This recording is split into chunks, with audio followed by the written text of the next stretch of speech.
주님의 평강이 성도님들에게 가득하기를 축복합니다.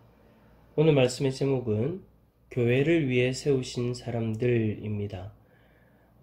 모세는 출애굽기 2세대들에게 40여년간의 광야 생활을 회상하며 그 속에서 일어났던 적절한 사건과 교훈을 꺼내어서 이제 설교를 하기 시작합니다.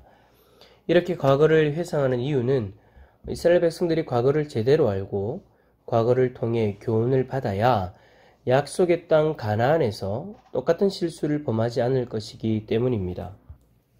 9절에 먼저 그때라는 표현을 통해서 어느 한 사건을 떠올리고 오늘 본문의 내용을 모세는 이어갑니다.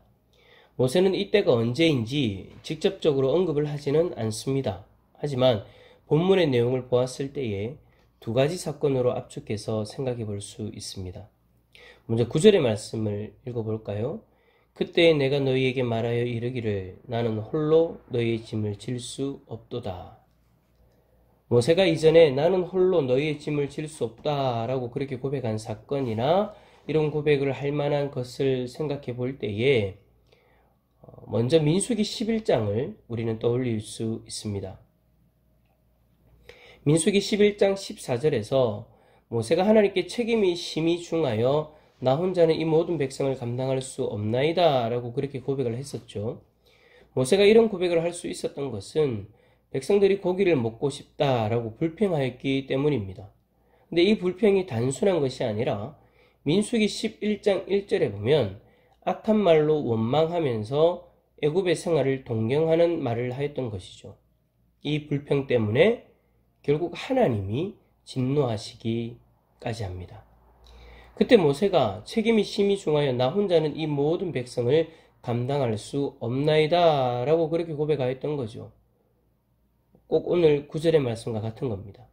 하지만 이 문제를 해결하는 방식을 보면 오늘 본문에서 모세가 회상하는 사건이 아니다 라는 것을 우리는 알 수 있습니다.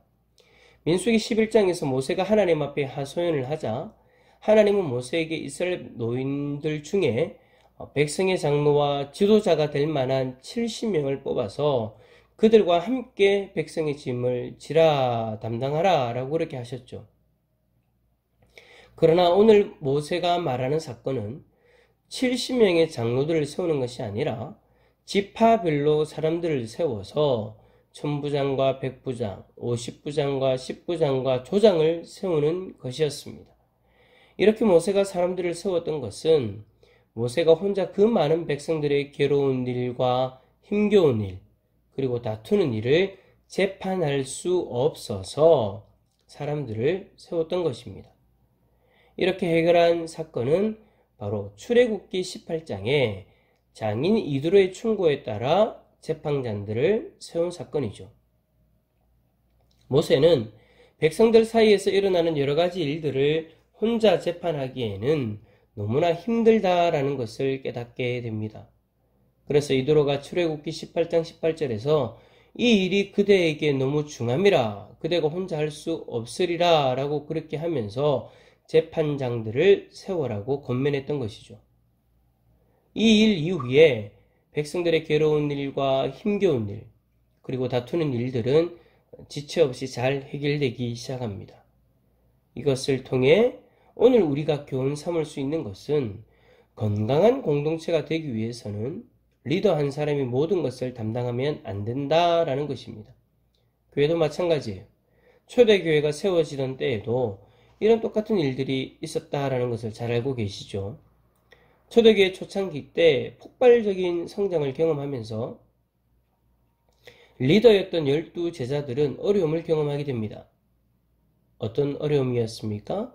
구제를 하는데 구제를 받아야 하는 사람들 중에 헬라파 유대인들이 빠져가지고 이들로부터 원망의 소리를 듣기 시작한 거예요. 그래서 제자들은 기도와 말씀에 전무하기 위해서 7 집사를 세워 그들에게 이 일을 맡기게 됩니다. 이 일 이후에 교회 공동체가 잡음이 없이 온전하게 세워져 갈 수 있었던 것이죠. 그런데 모세의 때와 초대교회 때 세워졌던 사람들의 조건이 조금은 다르다라는 것을 우리는 보게 됩니다. 모세의 때는 어떤 사람들을 세웠습니까?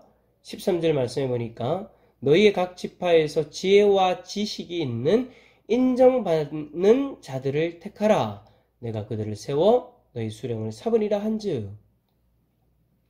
모세의 때는 재판을 주로 해야 되는 사람들이었기 때문에 지혜와 지식이 있고 사람들로부터 인정받는 사람들이어야 했습니다. 하지만 초대교회 때 세워졌던 일곱 집사는 사도행전 6장 3절에서 성령과 지혜가 충만하여 칭찬받는 사람이다 라고 그 기준을 정하였죠. 그렇습니다. 교회에서 주님의 일을 함께 감당하기 위해서는 세워지는 사람들이 단순히 지혜와 지식이 있고 사람들로부터 인정받는 사람이 되어서는 안 됩니다. 만약 교회 안에 이런 사람들로만 세워지게 되면 문제가 돼요. 무슨 문제가 될까요? 지혜와 지식이 있고 사람들로부터 인정받는 사람으로만 세워지면 하나님의 뜻이 사라지게 됩니다.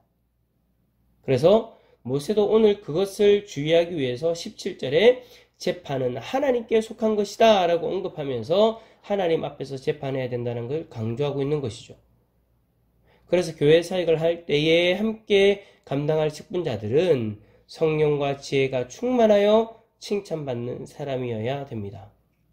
제일 먼저 성령이 충만한 사람이어야 되는 것이고 다음이 지혜가 충만하고 칭찬받는 사람이어야 하는 것이죠. 성령이 충만하다는 것은 어떤 일을 감당하든지 자신의 정욕대로 하는 것이 아니라 성령의 인도하심을 바라보며 언제나 하나님이 기뻐하시는 일들을 감당한다라는 것이죠. 사랑하는 성도 여러분, 우리 교회에도 여러 직분자들을 세워주셨습니다. 담임 목사와 장로님들 그리고 안수 집사님들과 권사님들, 부교역자 등등 여러 직분자들을 세우셔서 교회가 교회의 사명을 잘 감당할 수 있도록 하셨어요.